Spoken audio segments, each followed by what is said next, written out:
Hi everyone, it's my honor to be Vicky's guest. Today is the second time, and I'm looking forward this conversation with the Vicky. And it was a good opportunity for me to think deeper about myself and think deeper for our relationship and our future once again.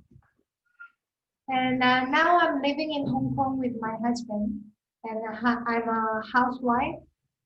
And people ask me, you are in Hong Kong, you don't speak Cantonese, and you're not working. And furthermore, we are living in the countryside, which there's no convenience store, and to shopping malls or even simple grocery shopping, we have to take bus 30 minutes to go to market. So it's kind of remote place.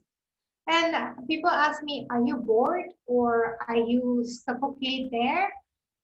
For me, I'm finding my happiness here.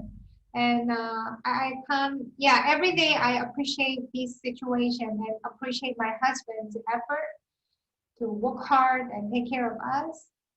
And I appreciate this peaceful environment in Hong Kong. I never knew that Hong Kong also have this kind of countryside.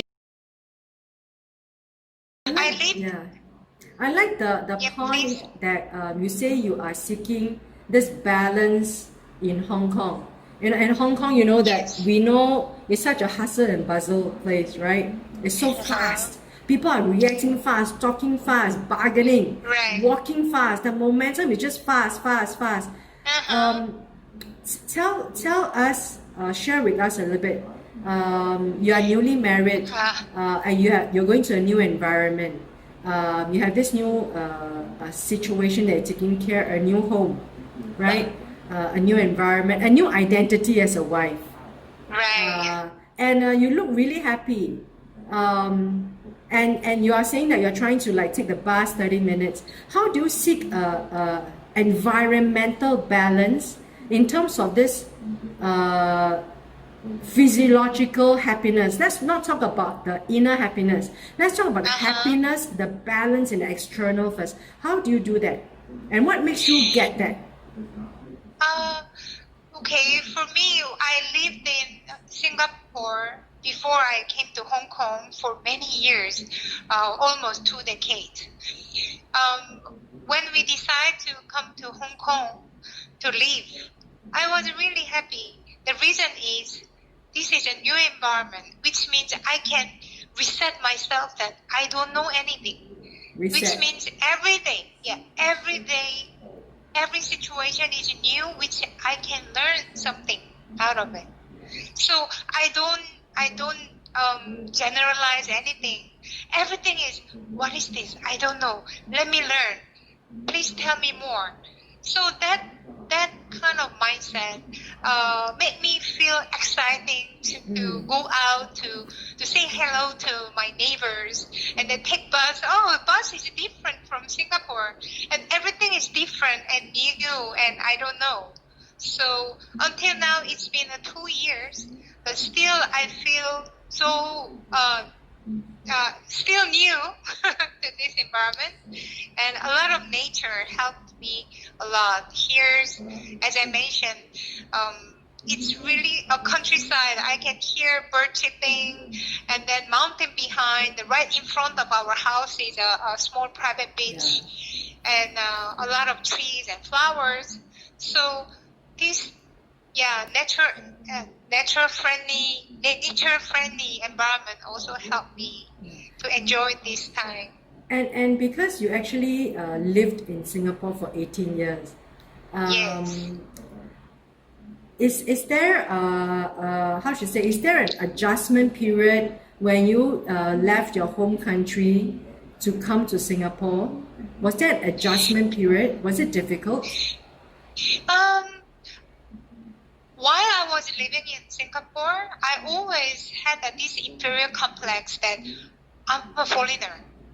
I never can go into this their circle. That Singaporean have very strong protection there. and language was a problem. My culture difference was a problem, and I was young by then. I was only like early 20s. I never experienced society before. It was my first job in Singapore. So by then, so much fear, and also culture difference. I couldn't adjust myself easily, like right now. By then, I was more careful with everything.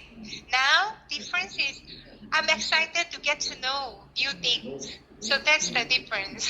Is there, you see, now 18 years ago when you tried to settle down in a new country, you kind of like had this struggling period, right? To ease in. At this stage of your life, you accepted it and you kind of like sit back and watch the world go by and you kind of like enjoy it, right? Do you see that kind of difference in your disposition, the difference because it was a state of life, it was a state of the heart, it was a state of enlightenment? Is there something that made that change that you feel? Okay, the difference between before and now, even though I'm kind of a similar situation that I'm in new country trying to settle down. The difference is by then my mindset was I didn't want to admit I don't know.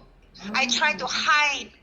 I want to look good. I don't want to show other people my failure. But now I'm happy to let people know who I am as who I am. I'm okay to fail. I can show them my weakness. Whoever it is, I'm more confident about myself. Wow. So, yeah, I think that's the difference. And I think for you to say that, I really like it. Do you think there was this identity of acceptance for women or anyone, but especially because we're talking about women, that there is this phase of switch that we did not accept who we are because we're never good enough for the world. Yes. Yeah, and then at a certain stage, after such a long journey, they realized, hey, actually I'm not that bad. Yes. But you know, this is something that I always want to explore. And I feel that it's something that it occurs to a lot of people I talk to, women. They kind of like have this self-denial at first.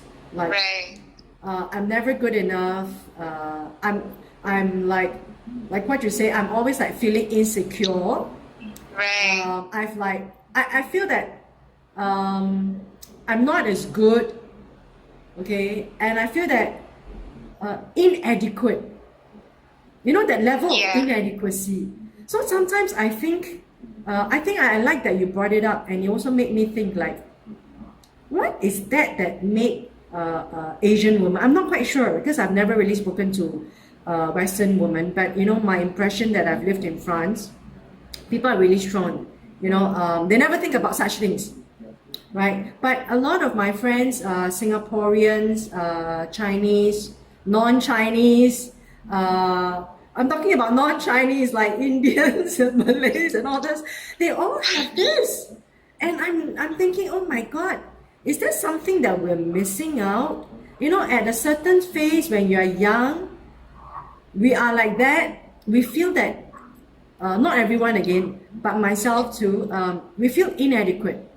I feel I'm never good enough. I feel that I'm so afraid of being me. Yeah. A lot of self-doubt, self-scolding. Like, why can't I be this? My friend is this, but I'm this. Right. You know, it takes it's a very long journey. You know, that I start to find that, I think like you, I start to find that, hey, I think I'm okay. I'm not as bad, right? I'm not as bad as what I think I am. And I think I'm not as bad as what some of my family members say I am. And I start to think back. I'm not sure if it occurred to you, but I realized that had an impact on me. That I'm told that I'm not good enough. And it was a conversation I always have with myself when I'm young. Even now with my husband, I'm always thinking like, did that have an impact on me when my grades were not good enough? And then my parents and my teachers were thinking, it's like that kind of no, that kind of thing really like imprinted into our mind. And I kind of struggled for a long, long, long, long time. And therefore, these kind of topics is so important to me, I realize. And I sometimes think, why hadn't my teachers told me when I was young? I should have known this when I was 10 years old.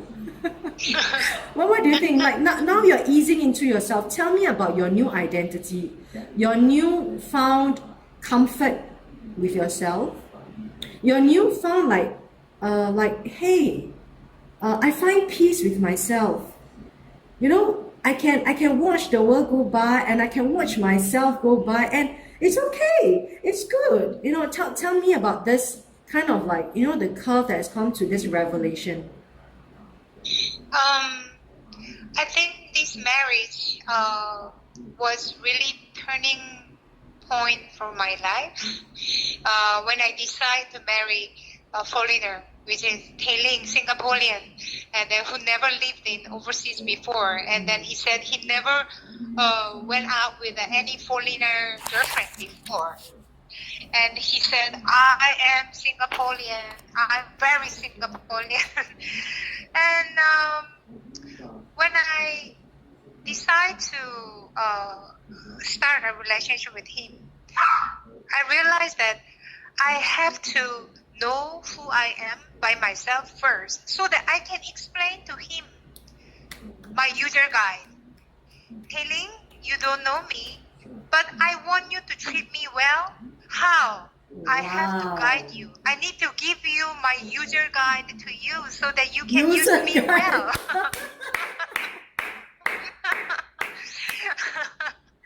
Double thumbs up. Yeah, so I was really carefully making a user guide of Ben So Young to provide to Tailing, who's also, I was very new to him. So he's still adapting, and he has started making his user guide recently.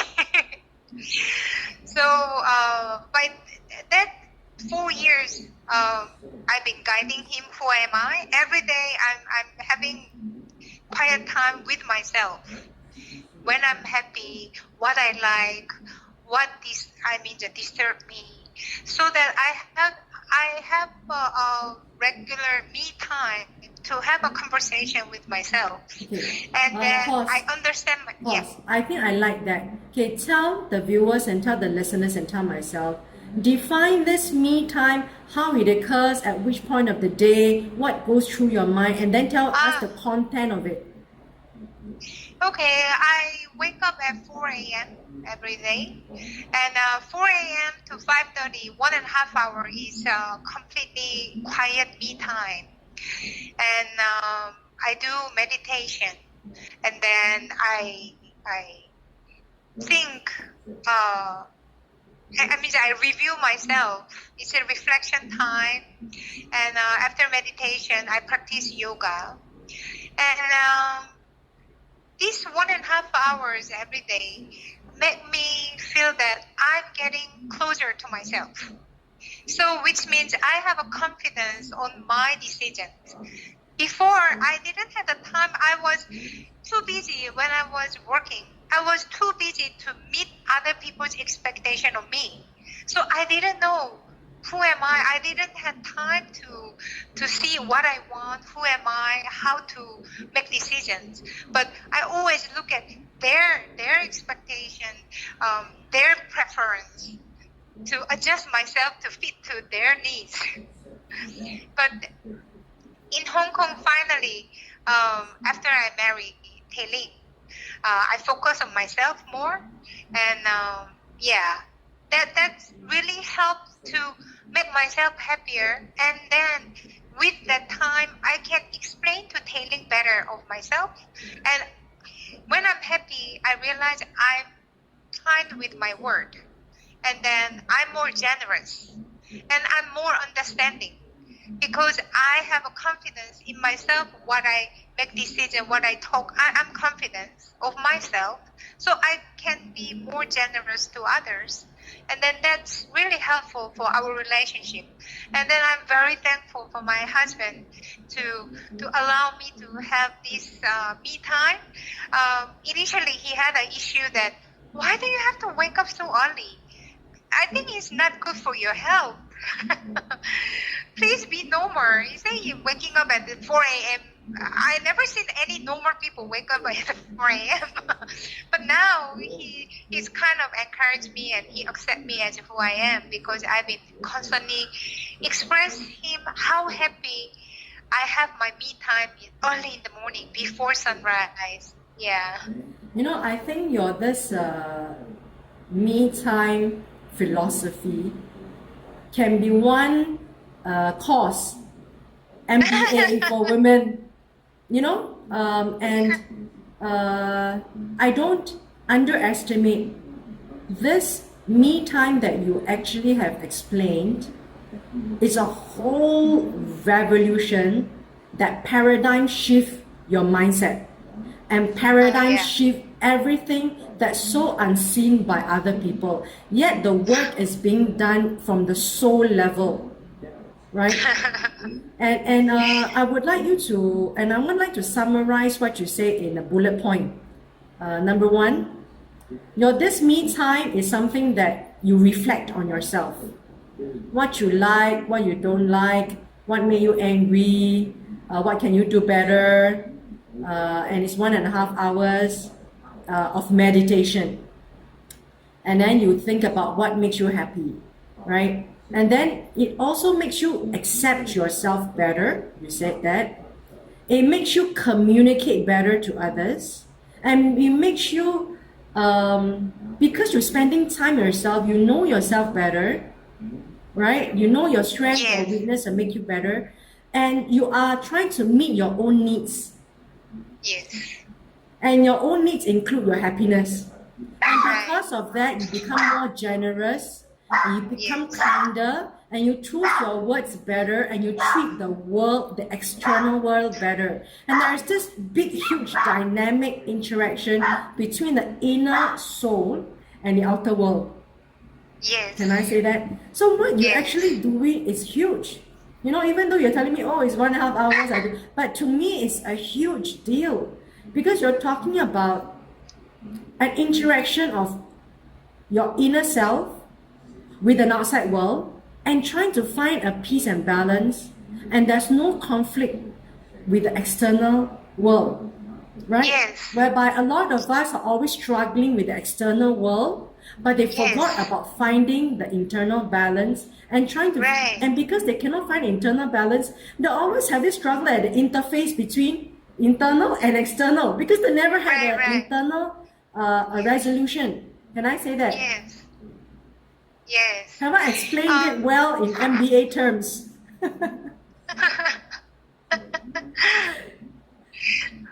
But that's huge, you know. It's huge. It's very huge. Yeah. And I commend you on that. Thank you. Yeah.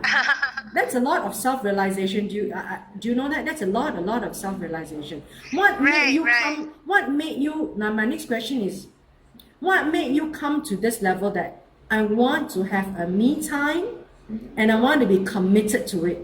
How was the starting point? That's very interesting. I think it started from practice yoga. I've been practicing yoga almost 10 years. And while I was still working in Singapore, it was really hectic lifestyle. And then I was also one of the women that struggling between career and family and finding myself. But whenever I practice yoga, that peaceful moment, and then I communicate with myself to know what is my limitation, my physical body, how much can I go, when I breathe, when I stop, when I go deeper, all this true yoga practice, I realized that this time, this 1 hour of yoga class is a big help to balance myself. Your mind. Yes. Then I realized, that's my nature calling. And just right before I decided to marry Ling, actually I wanted to be a yoga teacher, so I was kind of left my job, and then I took up a yoga instructor license, and yeah, from there yoga extends to meditation, and then I find that the more yoga and more meditation I practice, I find a peace, inner peace. I have a more confidence of myself, and then I could be more generous with other people. Yeah, so I decided that why not to have a regular every morning in the morning before the sunrise. Yeah. Okay, and because we are now discussing from a conceptual level, the philosophy behind, share with us, how do you practice it today? Tell us in specific terms, like what do you do and what kind of questions? Tell us like what happens in this 1 hour. Okay, when I wake up in the morning, first thing I do is, to me, it's a purification. I brush my teeth first before I drink water, and when I brush teeth, I'm not just brushing teeth as a habit thing. I'm clearing myself. I'm purifying myself. I just do a small mantra in my mind. And after that, I drink warm water, and then I sit down. I start my meditation. Meditation is to empty my thoughts, because a lot of people think that the thoughts and emotions ourselves, but I think it's not. Thoughts and emotions every time keep changing. It's alternate environment, and anyway, that doesn't last not even a minute. If you realize that a lot of thoughts coming in and out, your emotions up and down. So that's never you. But we misunderstand that that's me. So my meditation is to let my ego and id, which is not me, to let them be quiet. I empty my mind, and I empty my feelings, and then I just try to have some quiet moment through meditation. How do you empty your mind? It depends on every day.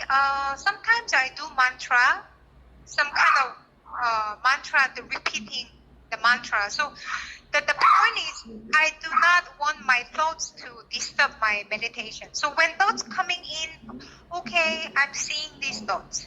When feelings coming in, okay, I seeing these feelings. Then if you don't grab it or you don't go into it, it will just pass a couple of seconds. And then I repeat my mantra, and then slowly going into the meditation level, that more quiet moments will come. So now I'm doing about 30 minutes of meditation. After meditation, I start with my daily yoga practice of about 45 minutes. So during my yoga is also another form of a meditation, because to me, meditation is clearing your mind. So doing yoga practice, a lot of asana, we do the posture, right? So try to focus on not to think about anything. Try to focus on your muscle, and your breath, your heartbeat, your breath, and how do you feel? How do you feel in your physical body? So you concentrate on yourself. That is physical meditation. So that lasts about 1.5 hours, 30 minutes. Can I ask the next question? That you mentioned that happiness is very important for you. That yes. That must be number one first before yes. Other things. Tell us about your philosophy behind. Okay, I told Taylor that I have very important theory. This is a me theory. me first theory, which means when housewives, when they do housework by themselves, everything by themselves, how do they feel? Why my kids are not helping me? Why my husband is not helping me? Why not? Why not? Why not? It makes me feel I'm alone. I have to do everything by myself. You feel down, you feel upset, right? However, my theory is whether I have my husband or not, I want to live in a clean environment. Whether I have a husband or not, I'm sure I will clean my rooms. I will clean my sink. So when I'm doing things, You reframe your I will. mind. Yeah, I never think that I'm doing for you. Yeah. I do things that I'm doing for myself, but telling you benefit from what I'm doing. So it's nothing to claim credit or nothing to upset about anything because I'm independent. I know how to take care of myself. And then even though I cook for my husband, that is for my happiness. I cook for my husband because when I cook dish, my husband eats well. That makes me happy. You know, somebody is appreciating your dish. It makes you feel happy, right? Yeah. So Yeah. I'm cooking not for him, but I'm cooking for him to enjoy, to watch him eating well. So this is something that I think is kind of revolutionizes your mindset, right? It kind of switch your mind. And this Yeah. switching of the mind, the tuning of the frequency, it will then Yeah. reflect on many parts of your life. Is there another That's right. aspect of your life that you can actually describe that is very useful for anyone? Maybe someone who's trying to balance, like, maybe someone is trying to balance between work. I'm sure you had that before too. Work demands and family demands and your self needs, like, oh, I really need to go to the spa, but I have no time, I'm so tired, versus the job. How will you yeah. try to balance that? Actually, only after I left my job and then after I became a housewife, I realized last time I also had that stress. Always I'm struggling with my free time. Why I don't have a time? Yeah. But now I realize I always had an option. That was my choice. I made a choice to commit to company. I made a choice to choose that job which pay me better, but I have to sacrifice my free time. I didn't realize by then, but now I realize when you reach to that stage, self-awareness is very important. When you reach to the stage that why I don't have free time, why I always no choice, but I have to do someone's someone I have to do things for someone's needs. You have to wake up. Hello, I made this choice. Do I have choice to walk away from the job? Yes, I do. But the problem is my greed. I want this much money, but I don't want to commit that much. No, it doesn't work that way. When you feel that you reach to that struggle, Yeah. please simply leave the job and then go to, if they pay 5,000 and then take away 12 hours from you. If now I will go and look for 3,000 and then I will only commit 7 hours per day. Yeah. So you have to realize what you really want, what you really need. When you feel stressed, sit down, have a quiet moment, and realize what do you need, what do you want. One more question. Like you did mention about your meditation, right? Yeah. You clear your thoughts, but you also mentioned that you check yourself as in what makes you happy, what makes you not happy. Yes. Okay, how do you actually do that in a functional way? Tell us, share with us. What kind of, Okay. how do you do that? Actually, that process I do at night when I write this gratitude diary. Oh, gratitude Here. diary. Wow, Yes. I think this is what Oprah Winfrey mentioned also. Yes. Every night before I go to bed, 8:30, every night 8:30 is my another second round of me time. I write gratitude diary.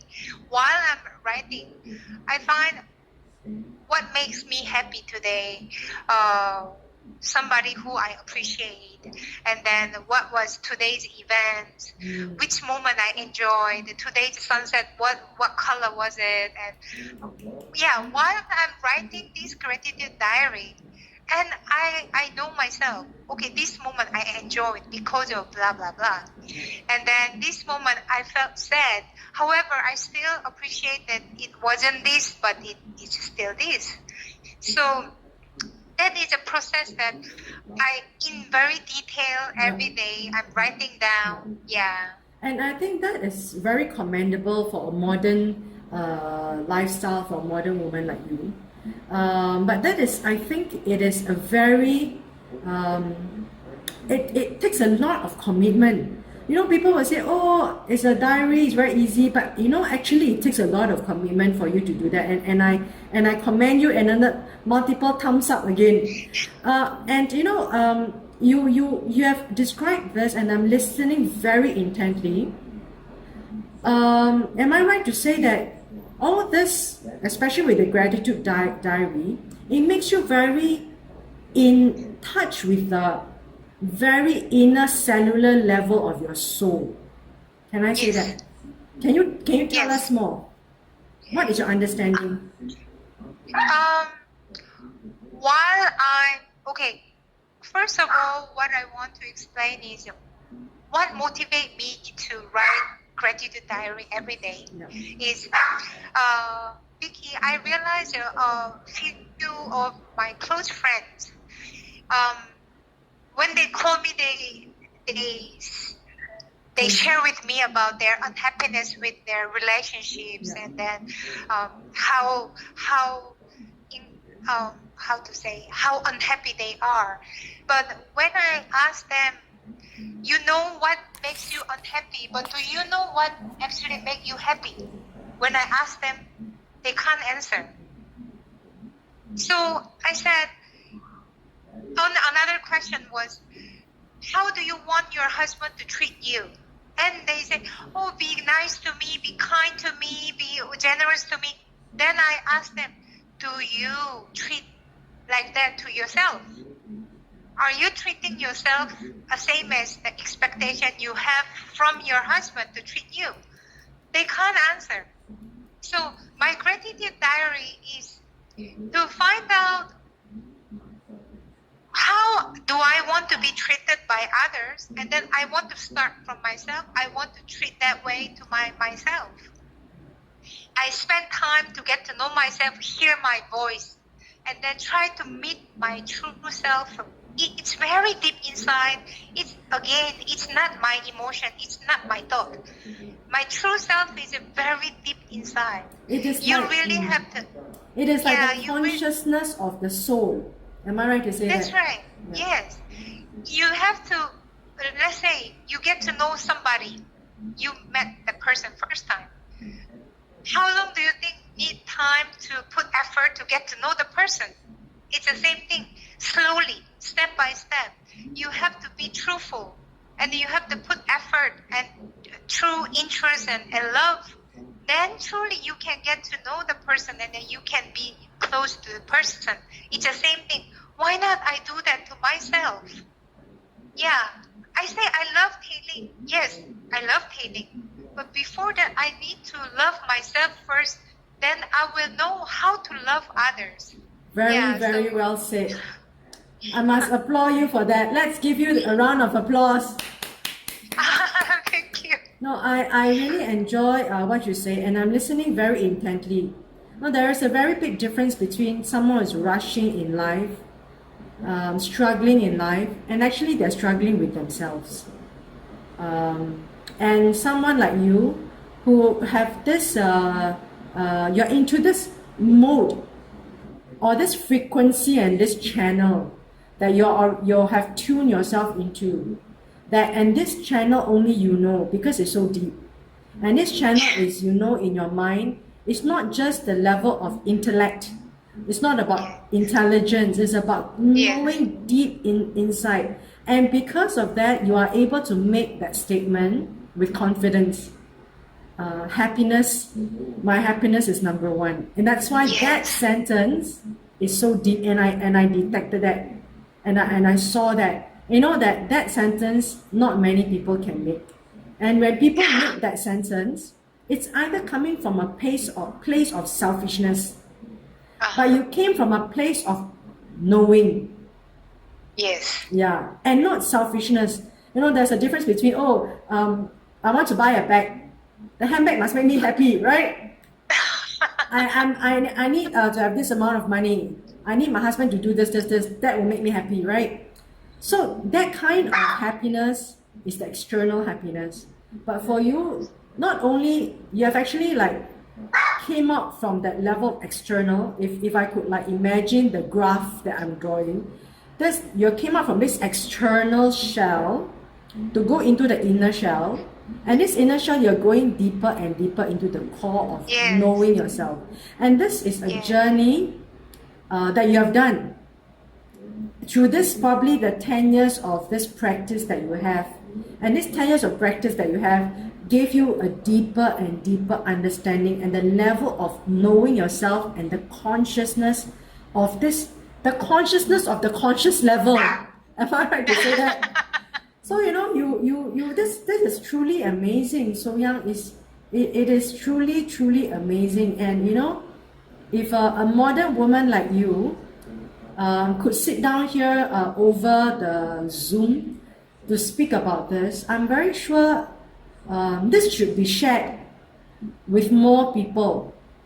And the kind of happiness, it's such a big drastic difference that, okay, I'm seeking for this relationship to make me satisfied. I need to seek a relationship that is, this man must be A, B, C, D, all the way to the Z, right? And to make me happy. And by the time that you meet someone who meets A, B, C, D, E criteria, all the way to Z, you're still unhappy. Yeah, that's right. So actually, you're right. The happiness that I define from you, that I get from you is that we are searching, the external people are searching happiness from the external environment, right? Hopefully that the job makes them happy, right? The physiological needs like house, money, beauty, slimming, people's other praises and appreciation makes you happy, right? And other people's love and other people's friendship makes you happy, right? People are still trying to seek the external, even though certain things are not tangible, like friendship, right? Social needs, yes, respect. But human beings are still at that level of externality because they're still seeking from recognition and acceptance from the outside environment, right? But from the inner core, what you have said and what I could understand from you is, I could paraphrase is, you took a journey to go into the inner core. And then the more you go into, the more you come to this realization, hey, actually the inner core must first be done first. It should go from inner to external. Exactly. Yes. Should we give you a clap? Well summarized. Thank you. And I hopefully that this video could go out, and that my video is now in podcast. I hope to do more, to have more viewers. We'll talk about that a little bit later off the mic. But you know what you have detailed. It's such an important conversation that people forget to converse and talk about. And people don't really care because they thought it's not important. They put it as miscellaneous. They put it as something I will do when I retire. Hey, I'm just thinking it must be reversed. You gotta do it when you're 10 years old. Right. Exactly. The realization that it comes from the inner part first. To identify yourself, who you are, what's your self-worth, what's your place on this earth, from the inner part, right? Right. And then find that spot that is your existence for yourself. Then from inside, recognize your self-worth, self-value. And that level of, even though it use a few words like self-worth, self-value, and self-understanding, even though it's a few words, mind you, it's such a long journey. and the earlier we know it, can you imagine our interaction with the outside world Yes. will be so different? Exactly. And I'm just thinking, like, why haven't our teachers told us that? What's wrong? Because they don't know. They don't know. I think I'm just thinking, what's wrong with the world? And it's like, it's not too late, I think. Like we are sharing it now. That's why I feel that our sharing is always so important. Even though it's such a small platform, our target audience for this talk about life are for mature individuals who are seeking for answers, issues about life. Of course, if more people will want to tune in, I think it's good. But take heart, this is going to be for immortality, for infinite, forever.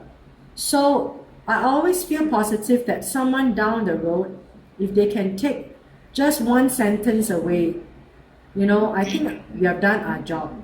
But and for you to have done that, to actually have gone through that 10 years of this self-realization journey, and this realization is on the very deep conscious level. We're not talking about realization as in your career. Okay, I want to be the CEO. We're not talking about that kind of realization. I'm talking about a deep conscious level of realization of self. Right? To share with us in just a few minutes. That takes a lot. So I want to thank you for that. And, because I feel that our conversation could go on, I hope that, and because it's the first time we're sharing this topic, you can give me a bit of time to actually have another conversation with you that makes it even more valuable for us. Me, a questioner, and you, a sharer, and people who are listeners. There's a very dynamic energy. We don't see it, right? But we have already given out to the universe, I like it. I like it that way, and this is the reason why I'm doing this. If we can send something positive out, because there's no, in the internet world, there is no concept of time. You realize that? On a radio, which is recorded, there's no concept of time. 1 year down the line, 1 month down the line, hey, that is still there, right? So I would think that if you could give me some time, that I could structure my questions and my thoughts so that you could bring out your journey and your thoughts and your sharing in a more focused way, so that people who are tuning in, they can get it. And I like this because I watch Oprah Winfrey a lot, and I find that there's a big gap, especially for Asian women or Asia that is rising up now, right? We are trying to find our footing in the world as Asians. And as a woman, we're also trying to find our footing in the world, our identity in a relationship. Our identity, like what you say, with ourselves. Who am I? What makes me happy? Who do I want to be? I think it's not too late as long as we have the last breath. As long as we're not in the coffin. What do you think? Should you come back again at give us a little bit of time, give me a little bit of time to gather what you've said, even though it's a very short session that we had, about 30 to 40 minutes that we had, but it's a lot to unpack actually that I can see. And Thank also you. because, It's my pleasure to come again. yeah, and because I think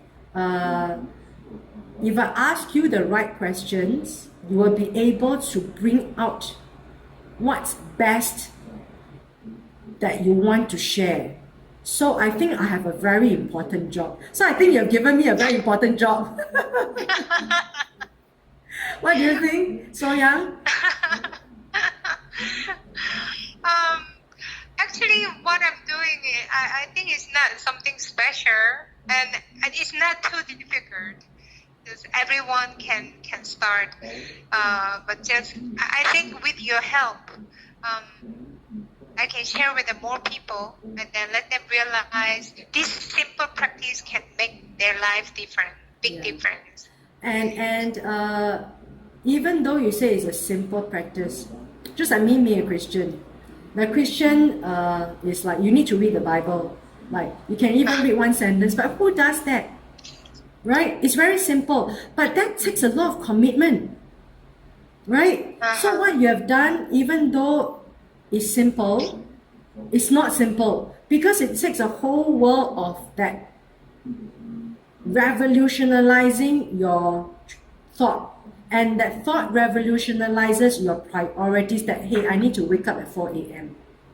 and that motivates me. That's something that I'm committed to do, and that gives me value for my life. That makes me a different person. That makes my existence on this earth different, and the energy for your interaction with the world totally change in every aspect. Am I right to say that? One thing I want to share with you, a lot of people think of friends who I know, or even my own mother or my husband, think that I need a lot of commitment, self-discipline to wake up at 4 a.m.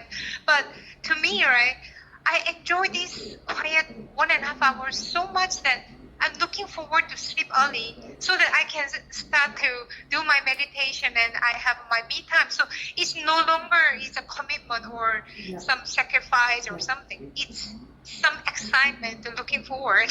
Fantastic. So I hope I look forward to your journey of self-discovery, and then you will answer my questions like what is the success of a happy relationship, right? Because you've gone into the core. Once you've gone into the core, what emanates out is a balance, isn't it? And this balance goes out to every part of your life. Yeah, I don't need any special effort to do anything. Once you are connected to your inner self, your true self, I think everything will take natural balance. Thank you so much. Right. Thank you once again. Thank you.